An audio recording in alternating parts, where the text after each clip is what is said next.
You became a meme, one of the most famous ones. Once people on the internet figure out that you don't want to be famous, they'll just, do it 10 times worse. So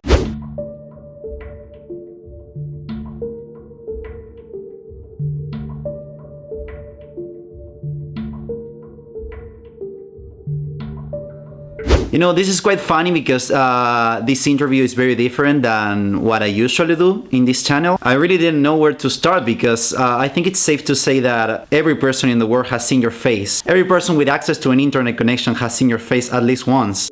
that's what I hear. A lot of people see my face online. That's definitely it. You became a meme, one of the most famous ones. So one thing I don't know and I don't understand is how one particular picture becomes so famous. So what's your story? What's the story behind your picture? Yeah, so it was a high school yearbook photo that we took. And I took it and put it up on my Facebook. I did the picture as a joke, rubbed my eyes, did a squinty face and took the picture. And then just sat up on my, profile picture for Facebook for a long time. And then my buddy eventually posted it to, Reddit Advice Animals back in 2012. And ever since then, I've been an internet meme. So it's kind of it. Is your name Brian? No. Why is it called Bad Luck Brian? I think at the time when he was coming up with names for it, Bad Luck Kyle didn't come off the tongue as nice as Bad Luck Brian. It wasn't really like overnight success, but it was within a few months, so had some easing into it, but it was I don't know, it was actually quite fun, because it was, being internet famous isn't like being real famous where people recognize you all the time. So I could live a normal life and then have t-shirts in Walmarts and doing commercials and video or games and so have all the perks of being famous without anybody recognize you in public. So it's great. There are some people that recognize you on the street, right? Oh yeah. A few times a week, I'd say. Not since the pandemic, since we haven't been going out more, but I'd say before the pandemic, it was a few times a week I'd get recognized. And how would that make you feel? Usually it's not a big deal. I do have a wife and 2 kids, so I'm usually out with them. So a lot of people usually don't bother you, but you do get a few people that come up and, want a picture or can't believe that, they're talking to Bad Luck Brian, the internet meme. So it's great. I like it a lot. One of the things that people really wants to know about it, do you earn money from being a meme or do you have like a regular job? So I do make some money off of being a meme, but nothing any remotely close to being able to live off of it. So, my day job is I own a construction company and I build things. So that's kind of what I do from 9 to 5. And then on the weekends, I go all over the world doing appearances or licensing for the picture itself. Becoming an internet sensation can be a very risky thing if you're not prepared for it. There are some cases like, Rebecca Black, the girl who sings the song about Fridays, that they really suffer the consequences of the massive blowout that internet has. So have you ever been afraid of what would happen? No, I think that's the worst thing you could do. And I know a lot of other memes, and a lot of them tend to try to stay away from the fame or even hide from the fame. Yeah. And once people on the internet figure out that you don't want to be famous, they'll just, do it 10 times worse. So no, I've always been a fan. I understand, how the game works with the internet and, you can't let all the trolls out there get under your skin. You're going to have it no matter what you do. And if you embrace it, you might as well have fun with it. So that's kind of my theory. So what was your family's reaction to all of this? Your friends, your family? So I thought it was hilarious. My family first really didn't understand.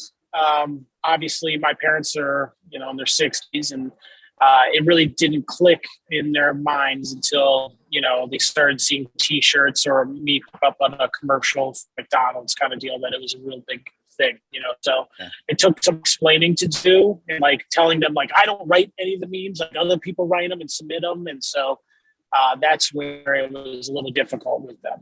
Yeah, because it's something hard to explain to someone who doesn't know what a meme is, like Is it true that you're in a museum? Yeah, that's right. I'm in a museum in Switzerland. Well, I haven't talked to him in a while, so maybe I'm still in it.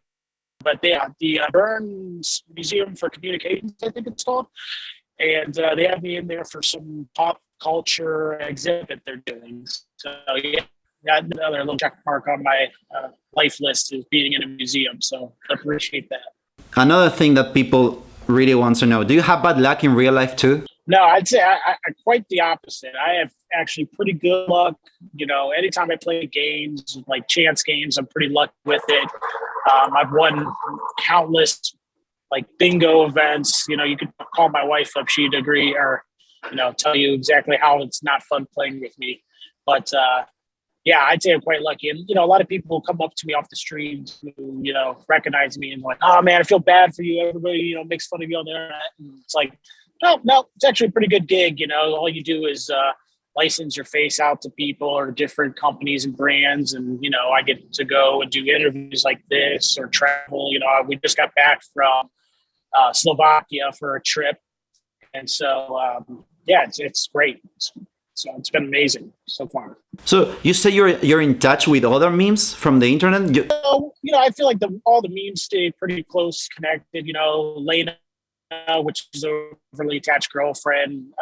I'll text her every few months. Scumbag Steve, me and him will go back and forth. And we're doing other projects together. We'll get up on different licensing contracts or events and collaborate on different items. But yeah, I'd say it's pretty close knit. There's a few, there's a group that were like the original big memes out there, 20 of us that were like actual people, and I'd say we stayed pretty close for that kind of That's amazing. I would definitely I would definitely pay for a show to watch you all together. Is there anything else you would like to say, like something you think or you believe that people should know about your life that they really don't know? No, I mean most of the time people think, and I kind of touched on it earlier, is that they see me now and they don't believe it's me from back then, but I did squint and rub my eyes and do it as a joke. So but I was never intending to be an internet meme. Memes were very new back in 2007 when I took that photo. So a lot of people come up to me like, oh, I want to be an internet meme just like you planned it. I'm like, well, we planned it in the sense that we were making a joke, not the fact that we thought it was going to go extremely viral and organically grow to what it was. It's hard. It's not an easy thing to do, is to wake up and say, I'm going to become a meme today. Thank you very much for being here. As I told you at the beginning, this interview is very different from the ones that I usually do, but I think it's quite interesting to know about your life and to know you apart from the picture that we all know. Yeah, no, appreciate it. I have no problem doing interviews. Love doing them. The last question: what is your favorite meme? You know what? I really, really enjoy Grumpy Cat. One of my favorite memes, Grumpy Cats, and just everything with that stupid cat is great. Everybody likes cats, so I'm extremely allergic to cats as well. So it's just another little touch to it that I like.